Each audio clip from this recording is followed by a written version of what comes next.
Hello and welcome to PM Personality Profile. My name is Nana Ansakwao IV. You know me, the chief of the little republic of Akumu Edumasa, the republic within the republic. I'm sure very soon I'll be whisked off by the military and the police for trying to declare a republic. But hey, until then, I am here with you. Now, every Friday, repeated on Sunday, I come to you with a blessing. Come to you with a blessing. Why is that? You see, people have lived their lives and have gathered their own experiences through their efforts, their ups and downs, their challenges. And so if they are willing to come to a show and share that with us, so that we may chart the path they did, which was a success, or not chart the path they did, which they failed, I think we owe them a big thank you. And today we have one such giant who has lived it, done it, been there, proved it. And if he's willing to share his story, I say thank you very much. And I guess it's the story of every misfortune being a blessing. That there's a silver lining in every cloud, so don't just give up. That's the story today. Folks, today I bring you the great, the thespian, Tommy Annan Forson. I'm sure you know all about him. But then I just want us to share that defining moment story. And that's why we're here today. Don't go away. When we come back, the conversation begins.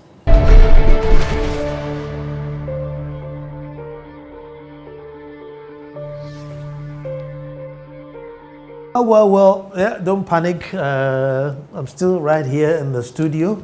And well, I'm privileged to be in the studio because I am at the Ribodaf Radio Academy. I'm sure you've heard it before. The first ever in Accra, or probably even in Ghana.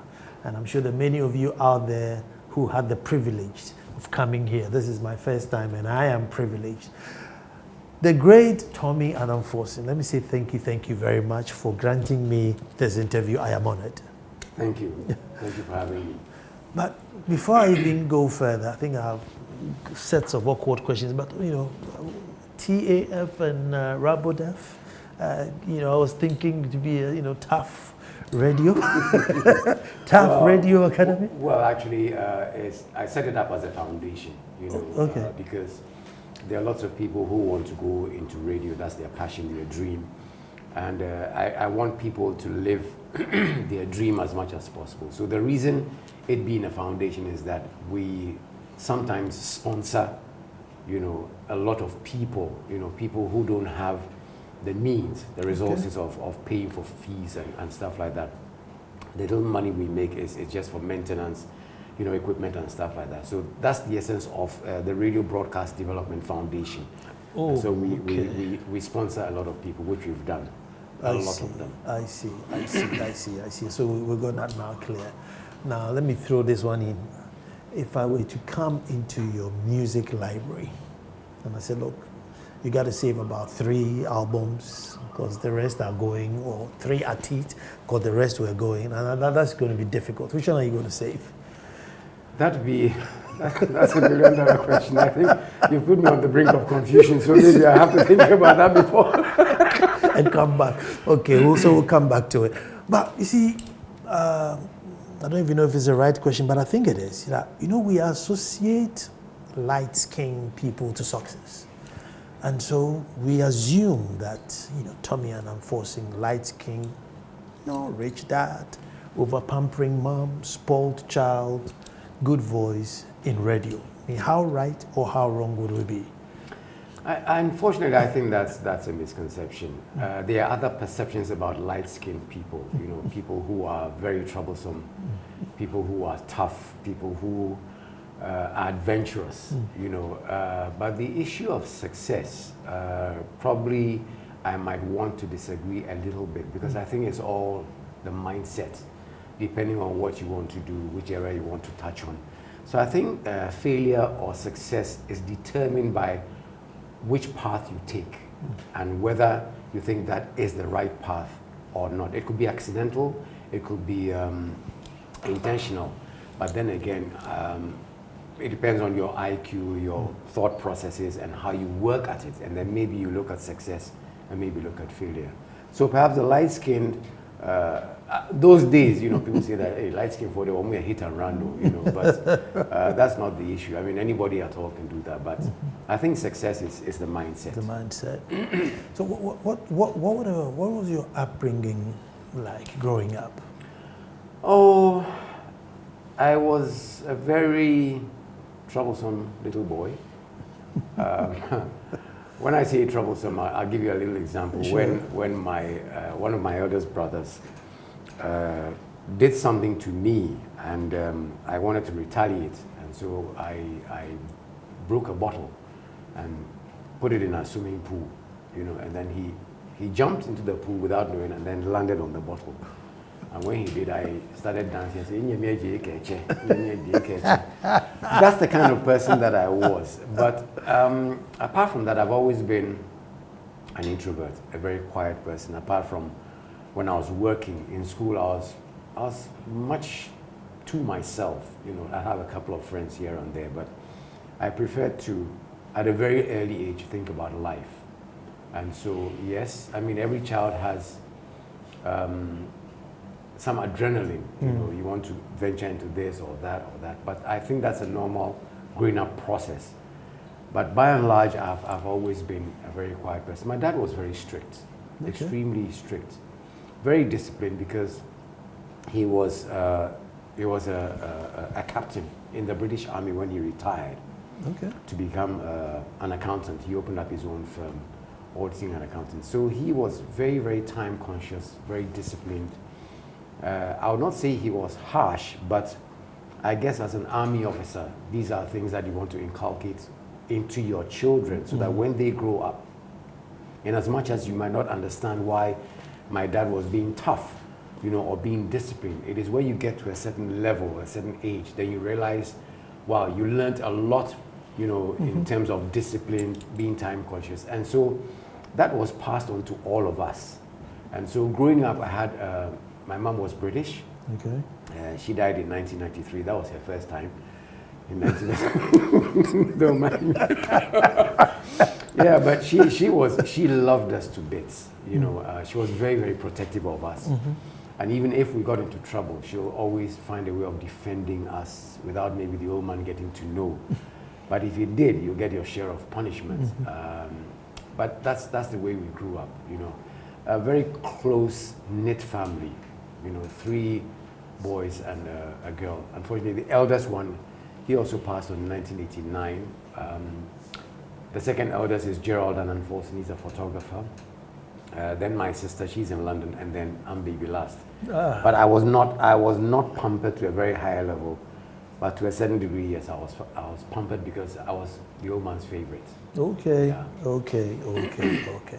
But then, somewhere along the line, Dad died, and so the story changed a bit. Yes, it did. I guess that is what made me realize that life itself is not easygoing. And this is where I always encourage children who are growing up today, who are now living in the internet world, who are now living on social media, living on so many things that hitherto we didn't have the privilege of having, to really respect your dad and love your mom, love your parents, because you might have them even as you're a grown person, and so you might not look at the kind of things, or you might take things that they've done for you for granted. Having said that, it is when something happens, and touch wood that nothing ever happens to maybe those who are even watching us, because it's a very tough world out there. And it actually changed my perception of life when my father died, leaving us with no money. But we thank God as he left us a house. And I was informed too at the time. And I needed to make sure that at least I could finish Form 5. I never went to the 6th form. I never went to the university as we speak today. With all this plenty English and this... Well, I have 2 books that I love. One is the Bible, and the second is the dictionary. I've always believed that a learning process never ends. No. So as we speak now, I might be listening to the way you interview me, the way I speak, and I would learn something from you. And so I pass it on. No, believe me, I'm here to learn. Believe me. I'm here to take a lot away. Because I've noticed you haven't done any M's and R's, you know. So you see, I'm learning. So I'm learning. Don't tempt me, I beg you. Yeah, you know. So I said to myself, wow, I want to try and finish school. My other brothers at the time were abroad; they were studying, and so I had to work in a coffee factory, you know, during vacation, to be able to pay my fees, you know, leave a little money for my mom, a little money for the house, and put some aside for my school fees. So I was always able to cater for my fees on my own until my eldest brother came from London. He was not qualified to take over my father's office at the time because he had not gone through the whole process of being a qualified accountant. So he did an ICS course until he was able to do that, by which time I had finished school. It was tough, extremely tough. But do you like coffee? Yeah. I'm just thinking working in a coffee. I mean, I'm a coffee junkie, so I'm just thinking working. I'm a coffee addict. I mean, I'm crazy about coffee. You know, I see. It's something that I won't miss for all the tea and another coffee. You know, so even in school, there were times I would walk from Odoko to Laboni. That's a trek. Oh yeah, it is. But then it taught me a lot of things, that you might see a lot of steps ahead of you. You might see a lot of obstacles. But finally, leaving school or leaving the campus and getting home is like a journey on its own. So in your final analysis, you will get to your destination in spite of all the obstacles. So all these things I use to analyze life. It's not been easy, it's been tough, but I thank the Almighty God for keeping me till today. And that's the way it's been. Wow. So after Form 5, you said you didn't do sixth form, you haven't done university. I mean, with all this vocabulary and English, I mean, what did you do? I trained as, I wanted to be a qualified auto mechanic, or should I say an engineer those days. But then it had to be a correspondence course because I didn't have the resources to be able to go to school to learn that. Well, even that those days we didn't really have the schools for that kind of thing. So I started working at City Paint Supply as a messenger. When we talk about a messenger, I was a dispatch rider, so to speak. You know, take letters here, receive letters here. I was just being sent, you know, and that was the way I started life as a working person. Again, to be able to support the house, myself, and move on. So I moved from places to place, but then branching into broadcasting, I would say, was by accident. But that was how I started my working life, having no experience whatsoever in work ethics. So I got a job as a messenger. That's the way I started, and so gradually I rose to where, you know, I am today. Did you actually start as a mechanic? Or well, I'm a person who likes to pull things apart and put them back together, see how it works, you know, especially when it comes to vehicles. You know. I'm extremely obsessed with neatness when it comes to cars and stuff like that. So I was a neat freak, still a neat freak. I love cars, pull things apart. And so I wanted to take it further. And my vision was to open a workshop of my own. Okay. But of course, your plans are not God's plans. You know, when He decides this is the path that I'm taking you on, there's no way you can change it. And so that really didn't happen. So I worked for a long time. And then from there, I went to All Afra Electric. That was where we installed all the street lights, the beginning of the street lights project in Accra. Yes. I went to the US for a while. Some traffic lights. Exactly, you know, to learn how to mold the aluminum tops and stuff like that. And so there have been some major changes. I worked in a paint shop as a salesperson, you know. So I've been from place to place, but I guess it's all part of the experience and knowing that, wow, life is not what you think unless you think you were born with a silver spoon in your mouth. But then times can change, anything can happen. So you really need to strengthen yourself, even with that silver spoon in your mouth. Anything can happen. But somewhere along the line, you know, you fell ill. Yes. You know, even before this interview, you asked me about the defining moment. Defining moment. I think when God has his hands on you to say that, look, you're going to excel in a certain area, so I'm placing my blessings on you. You might not know, but then you take it on a daily basis. And so my defining moment, and what I always say is that every misfortune can be a blessing in disguise. I fell ill. I went down with hepatitis. I had a liver and kidney problem at a very young age. For what reason, I don't know. But then I started treating it for malaria. Excuse me. And then I was taken to the hospital only to realize that I had got hepatitis. So I was confined to bed for between 8 to 12 weeks. And well, the good thing of it, me being an introvert, it didn't really affect me. So it was either TV, which wasn't 24 hours at the time, or radio. We had only one radio station, GBC. And one day I said, look, let me just scan the airwaves. And I chanced upon this voice, Jim Amapofo. I can never, ever forget that particular day. And I think that question of your defining moment was when God decided, this is the path that I'm going to take you on, because I've given you some talent that you probably need to pass on to a different generation. I listened to him. He played good music. He spoke very well. He signed off and said he'll be back the following day. I listened, and I said, look, I need to know who this guy is, because he's really touched me. With my illness, I went to GBC, filled the form, went in. I was a bit skeptical, because when you know that millions of people are listening to you, you don't know the person's approach towards you being wanting to be friends with him. But then I tried. He was a very unassuming person, very friendly. We became friends, and so it went on and on and on until I was asked to present a program called Variety Ahoy, which was a live program at the GBC Clubhouse at the time. I was more or less like an MC, but I was live on radio. I was then a guest artist. But then until he interviewed me on his radio show, I was asked to apply. And I said, I'm not. So you actually had an interview? Yes, I was there actually cracking jokes, to make the program a little interesting. Okay. And the director of radio, may he so rest in peace, Felix Sejafa, told Jim that he wants to see that gentleman. I went, he said, you speak very well, you have an amazing voice. What's your educational background? I told him.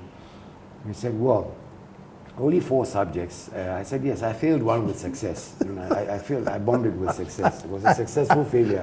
But then he was determined to give me a chance. And he fought tooth and nail, gave me a chance. Again, skepticism stepped in. Said, this is not my area of work.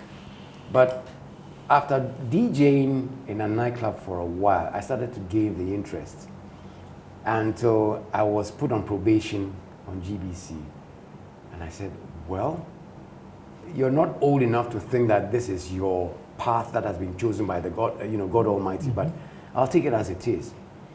And I started making airwaves, because GBC, you don't just get up and put somebody on the air. They've got to break your voice in. And so they give you some very horrible programs to present, guitar bandstand and stuff like that. But it was interesting until I started gaining popularity. And it went on from there. Let me take a break here, because it's getting interesting. Now, don't you even move. We are coming straight back.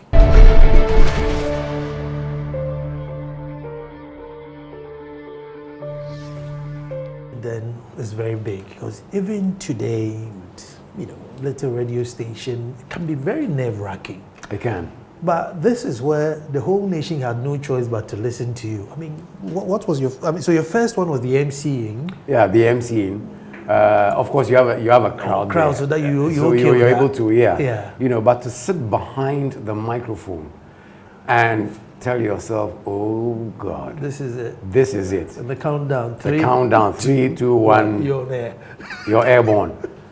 And it's like, you imagine how many people are listening to you. So you become very cautious, how you speak, what you say, when to say, how to say, and whether it's even relevant. But you see, surprisingly, those days before you went on air, you were made to script. Every single sentence you were made to script.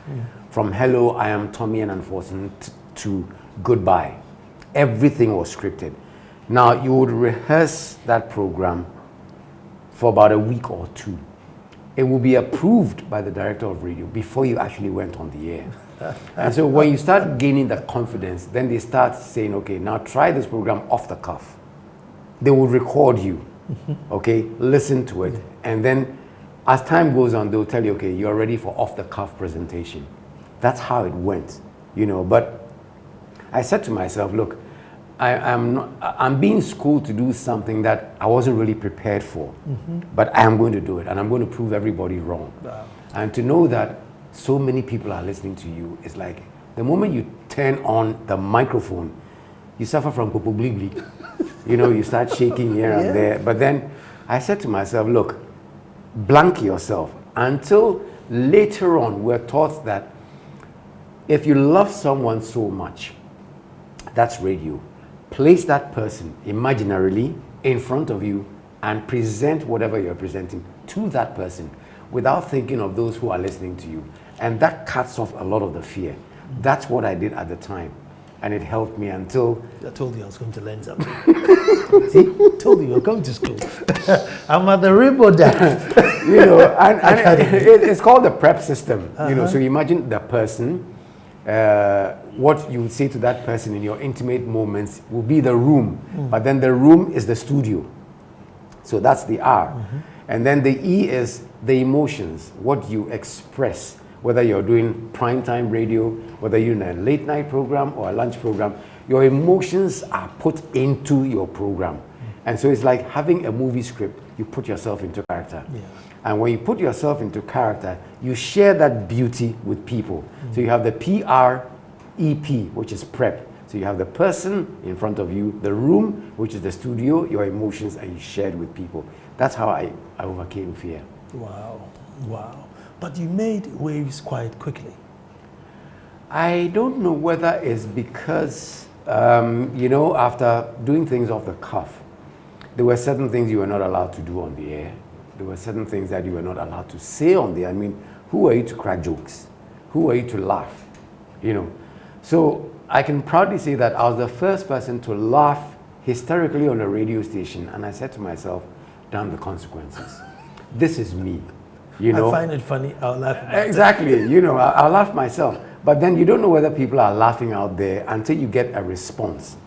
We had a program called GBC Fan Club where people would write letters. Those days, no email, no WhatsApp. You know, WhatsApp was down, whatever it is. And I had a lot of good responses. But then I had a lot of queries myself, like, who the heck are you to laugh on the air? If you do that again, you're not getting into trouble. I said, please, this is me. I want to carve a niche for myself. That kind of straight jacket presentation, I'm not cut out for that. I want to let myself loose. But then you must know your parameters, not to cross, you know, the line. And so, okay, but don't overdo it. And so that's how it started. And then I would crack a joke or two, and then the feedback through letters is like, okay, I think GBC decided that is Tommy Annan Forson, that is him. You can't change it. And it is bringing a lot more listeners to the station and not himself. So for me, it was for the station, not myself.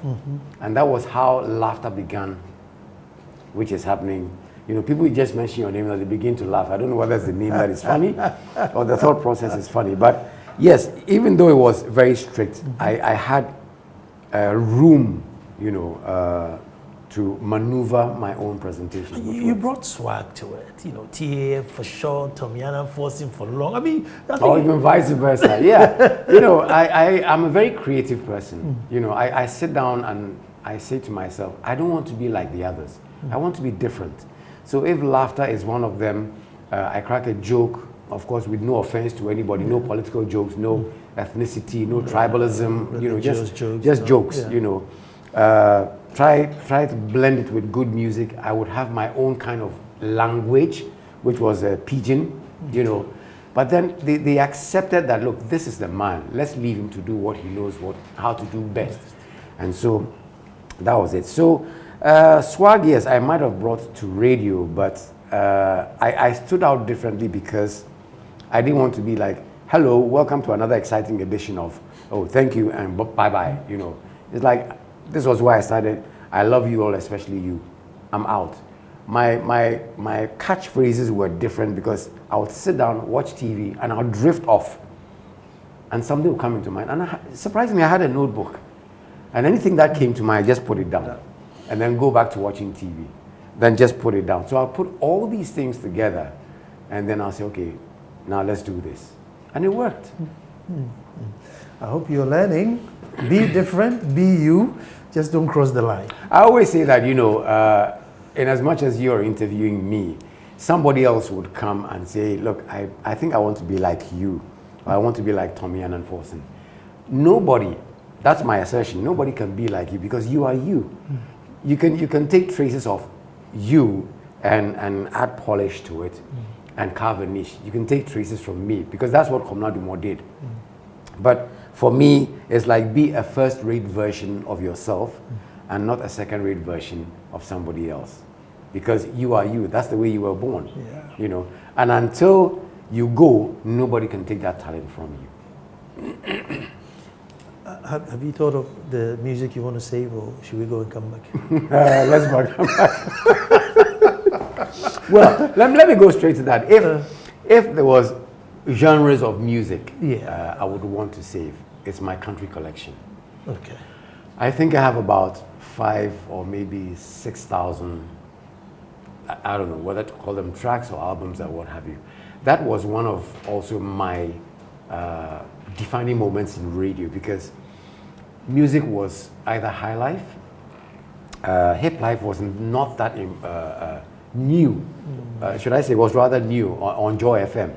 But it was high life, funk, you know, old school, that kind of thing. And I said, wow, everybody's playing the same kind of thing. Let me see if I can inject a dose of country music into people. It might be difficult because people are of the opinion that it's for old people, but surprisingly, the number of young people who love country music. And so I think it was boom, it worked. And that's what made me totally different from the others.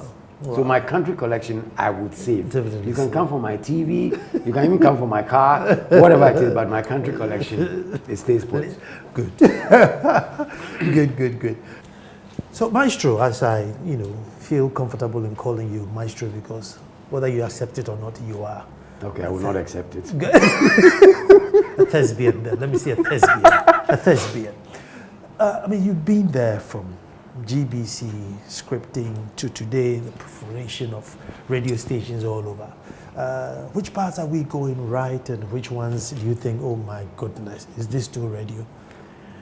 Wow, that's $1 million question. There's one thing I know about radio and television, being neutral, being a neutral person. Everybody has got some kind of affiliation to something that we all love, be it politics, be it religion, be it whatever it is. But then if you remain a neutral person, it defines the kind of person that you are in the media. But unfortunately, people have actually tagged themselves for the audience to know where they belong, whether it's politics, whether it's religion, whether it's social issue, whatever it is. But you see, in everything that we do, there's a learning process. If you want to change a 13-amp plug, you just don't do it and put wires there. You have the live wire, you have the neutral wire, you have the earth. These are things that you learn. Even the person who sweeps the studio or sweeps the room learns how to hold the broom and where to sweep. And so if you're not ready to learn and you take radio or television for granted, you're either making a fool of yourself or you're just following blindly because you're looking at the area of popularity, fame, fortune, if any. But this is not a job that will add a lot of fortune to your head. It will give you popularity, it might give you fame. Fame doesn't pay the bills. You don't pay the bills, right? But then how will people look at you as that famous person? Is it positive or negative? But unfortunately, we've got to a situation where radio, sorry to say this, but radio has become so cheap. It's not discerning anymore. You know, you might want to listen to radio because there's a particular subject being discussed or being talked about, or there's some news which is breaking, and so you must listen to it. But there's so many things that we're doing wrong. For instance, if I were to say that, look, people speak over lyrics, do LPMs over lyrics. A song is somebody's favorite song. If you speak over lyrics, you destroy the storyline, okay? And so people might think that, oh, Annan Forson is old school. Yes, the dynamism of radio has changed, but there are certain rules and regulations that do not change. Yeah. This is why the BBC, for instance, somebody might make a racial comment and is fired on the spot. No qualms. It happens on CNN, it happens on DW. But unfortunately, we've taken it for makan, you know, because we've had that notion of the moment somebody is fired from a radio station or what do you call it, then it might be politically motivated. But the laws are there. Every radio station have their policies in place. So if you apply for a job and they say, oh, these are our policies, go by our policies. Do not veer off our policies. I don't think you get into trouble. But people want to venture into certain areas that they do not even know. People don't even research on certain subjects. Some people do on certain subjects. So authoritatively, you are not that person to know every single thing. You might be an encyclopedia, but then if you're going for a certain subject, delve into that subject, know that subject, the questions, what answers are you expecting? Don't intimidate someone. Don't think that you're intimidating or embarrassing the person and you think you've done radio or television. It doesn't work that way, okay? So if you have a lot of negativity, and then there's also this issue, you know, so long as somebody is able to turn the microphone on and say, oh, morning, maba, you know, Frey on 02002300, then the person is doing radio. It doesn't work that way. Let's look at the issue of people you are talking to. You cut across. Radio is a very respectable job. Television is a very, very respectable job. People see you, they admire you, they like you, they fall in love with you, but is it positive or negative? And don't forget that when there's a problem, when negativity sets in, that is where you know who your real friends are.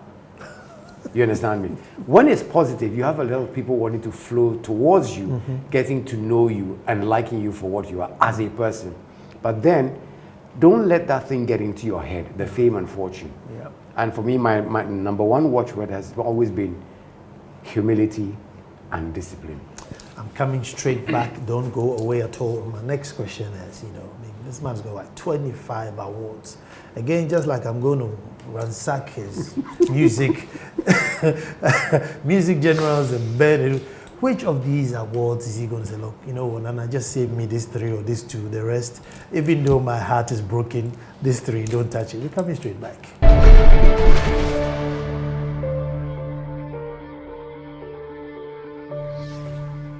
Well, thank you very much for staying, and this is one of those interviews where, you know, you wish, you know, because you will call and say, no, you have another 30 minutes, just carry on. So you get to pitch to somebody who has achieved more than the time you have in your interview, but you have to make it, so it's your fault. Thank you. Thank you for that. I accept the fault. For achieving too much. So I have to try. But my question, you know, before I went to the break is, I mean, 25 accolades, each of them, you know, very important. You know, people have recognized what you have done and said, look, you know, for that, this is a plaque, this is a write-up. And there's me coming selfishly and jealously say, you know what, I come to burn all these ones, save a couple. I mean, which ones would you save? I would save maybe 3 or 4. Sure. 2 Lifetime Achievement Awards. Okay. a national award which was bestowed upon me by the then President John Ajay Kufuor. I won't even have the heart to bend that one. That was a Medal of Honor for immense contribution to the media. Wow. And then I had the Eminence Award, which was, I think, about 2 years ago. That was bestowed upon me by City TV. So those are the 4 huge awards. That is not to say that the other awards are not. Of course not. But they are, you know. Yeah. But perhaps I never in my lifetime thought that I would stand in front of a president and receive an award. I didn't For a profession you never even dreamt of. Exactly, you know. And I never decided I was working to receive awards, but little did I know that, you know, people were watching, people were listening, and there are radio critiques out there, there are television critiques, people who will listen to every single word that comes out of your mouth, how you phrase them, how you react to people's conversation, even negativity. There's a way of reacting to that, you know. I mean, if I was on the air and I said something and somebody said, Tommy Annan Forson, I'm very angry with you, you're a fool.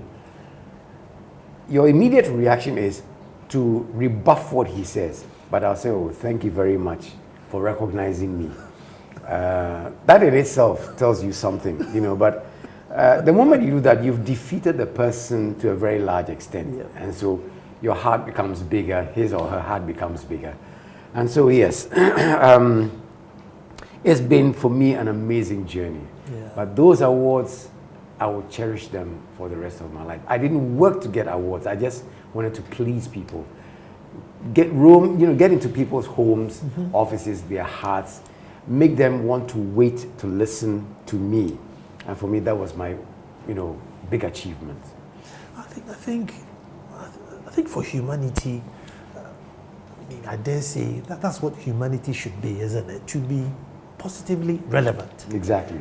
You know, anytime I speak to young ones, I say, look, I don't care which field you choose, but be positively relevant so that whenever that field is mentioned, they should, out of 10 people, you know, remember that you played a part. And I must say that, you know, we can't count to 10. I mean, between 1 and 2, we know that as far as radio and Ghana is concerned, you know, you have done well. And I like the fact that you set up the school to impact, because sometimes we get very selfish. You know, somebody's a very good doctor, very good teacher, plays his part and then boom, cuts off, doesn't give back. So on behalf of all those who came through here, I'd say, you know, Aiko. Thank you. Aiko. Yeah, thank you. But how does your lovely wife cope with your stature? Because I mean, this is Tommy Annan. This is the Tommy Annan Forson. Well, I don't know whether to say fortunately or unfortunately, but you see, she's also an actress. And I know you know her, Nana Yejari. Of course. An actress, a singer. She's a journalist as well. She worked with Joy FM. Yeah. But I guess we've both come to understand that this is the price you pay for fame. I will never be in the midst of people and shun anyone. Some people find it difficult to approach me. I would call you or I would come up to you. I say, I know you're looking at me, but that's the price you have to pay. So we cope with it. There are times where she goes on set. You know, she's acted quite a number of movies. Sometimes she's away for 2 weeks, 3 days, what have you. But I have come to accept it because that's what she loves. That's her heart. And there's no way I'll trod on her happiness when it comes to, you know, either journalism or acting. Acting is her baby now. Okay. We cope with it.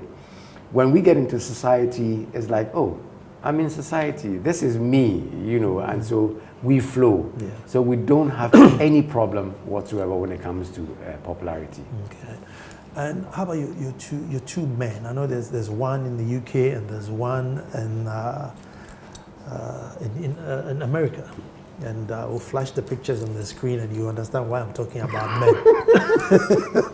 I mean, you can borrow money and not pay, you know?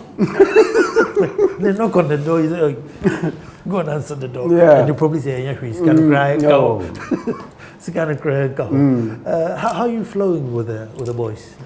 They left quite a long time ago, but we're constantly in touch. Okay. One is 39, the other is 36. Wow. 2 boys, and then I have a stepson, Eastmon. He's getting on for 14. Okay. You know, very, very, I don't know how to describe him. He's just a lovely kid, you know. Always on his books.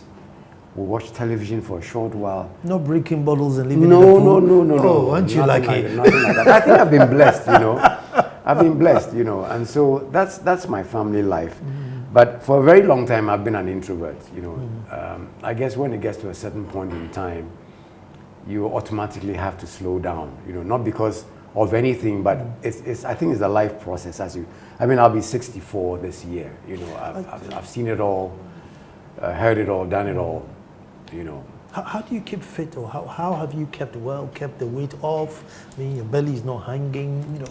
Do you walk in the mornings or swim in the evening? You'll be surprised. I do a lot of exercise when I come to work, you know, because of where, you know, the school is. I walk up and down a lot, you know. Somebody comes, I see the person off, I walk up and down. So I will not necessarily say I do a lot of exercise, but people think that cleaning a car is no exercise. No, it is. But it is. Yeah. You know, having to bend down, clean the tires, clean the inside, remove the carpets, you know, it's just a whole body exercise. I do that religiously. Wax on, wax off. Religiously, you know. But surprisingly, I've never been able to put on weight as you see me now. Eat at whatever time, eat what I want. I don't know whether it's because of my blood group, you know. That could be a factor. But again, I'm no doctor, I don't know. But I've always remained between 73 and 75. Wow. No matter what. Aren't you lucky? Very. Because even by discussing food just now, I probably put on a kilo. And that's me. You just have to put it on the fire and boom. Put on a kilo. I put on just like that. Oh, then I think you know, I wouldn't have thought you were that religious, but in your conversation, I realized you're very in tune with your maker. Yes. You know, I could be wrong, and probably people might chastise me for that. But then, I'm not a regular church goer. No, spiritual. Yeah. More spiritual. More spiritual. Yeah, than religious. I communicate with my God a lot. I do a lot of praying.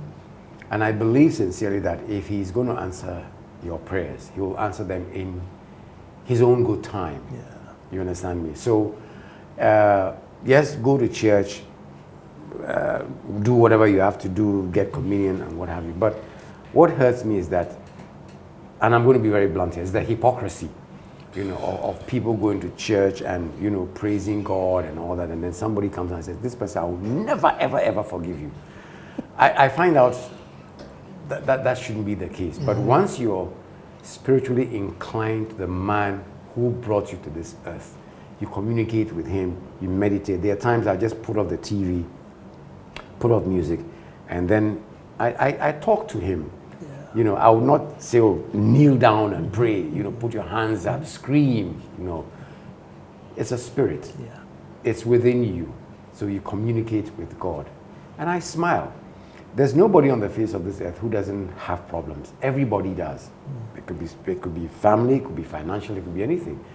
But then the creation of the English language, once there's a problem, which is a word, there's a solution, which is a word. Yes, you might end up worrying a little bit, but then it's like, look, no condition is permanent. No. You know, life is full of ups and downs. You might be down today, people might shun you. You might be up tomorrow, people will shine you. But then life goes on, you know.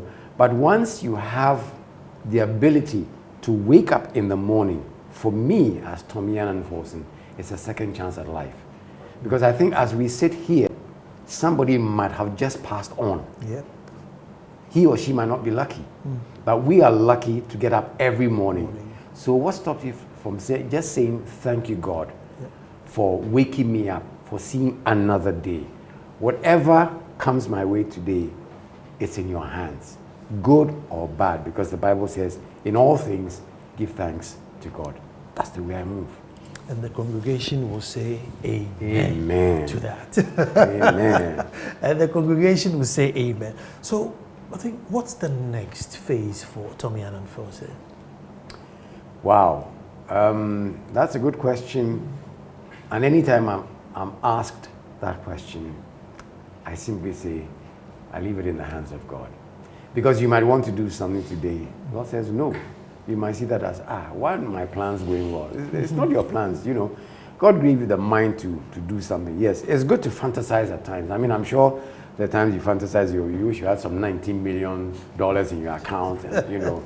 It helps relieve, you know, that kind of stress. But I would not say I'm on retirement, maybe from the government service. I'm still doing active radio, but not as much as I used to. Okay. But so long as I have the strength to keep going, I mean, I love to teach. I teach a lot of subjects here. Actually, I was going to come to that. Presentation. I'll let you carry on that trajectory, because I was going to come to that. I love to teach how to present. You know, I've had a lot of products who are even on Joy FM and other stations. So many of them, and they're doing very well. So that's my passion. And you know, incidentally, I had an offer with a huge media house in Germany, Deutsche Welle, to come and lecture. I mean, the money was good, the offer was good. On two occasions, I turned it down. And some people might think, you must be out of your head, you must be nuts. And I say, yes, I might be. But God has given me this. Why do I go and give it to some people outside when people want to realize their dreams here? And so if I can help them realize their dreams, money is not everything. You understand me? Yes, money answers all things. It's good to have money. But a good name is always better than riches. And so for me, my fulfillment is teaching people what I have, so that when I leave the face of this earth, I have a legacy. And for me now, that legacy is already manifesting, because there are lots of my products, or our products, on radio stations who are doing fantastically well. And that's my joy. Well, if somebody wanted to, you know, sign up or come to school here, any numbers, any email that they could call, or you can always call. There are two numbers you can always call. That's 0543 793 754, and then 0244 368784. That's my personal number. You can call me anytime. That's brave. 0244. Say that again. 0244 368784 or 0543 793 754. You'll be talking to my wife. So you can basically call and then go through the procedure. Oh yeah, just go there. You know, we look at a good command of the English language. Okay. Some people want to present in Twi, whatever it is, but if you look here, it's 97% practicals. Okay. You know, we teach you how to practice, how to present, how to interview people, go on Vox Pops, live reportage, interviewing as you're doing. And let me say this on camera. It's a beautiful interview. Oh, it's a conversation. I don't think it's an interview. Well, thank you. We're just talking. Maybe it's the glasses that you're wearing, or your nana, if I may just say, right? So these are the processes we take you through. So feel free. If you have a dream of being, you know, people like him, like myself, call us. We definitely will help you. We're there for you. Well, I hope and I know that people will definitely call, and you should call, you know, and but once you call, put that in mind that you said it earlier, that it's not for the fortune, but you make an impact. Exactly. You know, you're going to get a tool to reach millions of people. Exactly. So your ambition is to make a positive impact and not to come and build on wealth. But the maestro, the thespian, Tony Annan Forson, you have been absolutely dream to talk to. And like I said, it's your fault. You have achieved more than I have time to do in my program. So you have to forgive me on that. That's okay. But I always give you this number before I leave. It's 0244 366 2001, and that's Tanti's Fashions. They give me the shirts for the show, so give them a call, get yourself a nice shirt. Show will be repeated on Sunday at 2 p.m. and until next week that I come If I may just, they did the shirts? Yes, they did the It's shirts. a lovely shirt. Well, thank you. Well, Tantis, you have a, endorsement from Tony Annan Forson himself. You cannot go wrong. But folks, until I come back with you and another guest, you know what? Have a beautiful, beautiful weekend. Thank you for watching.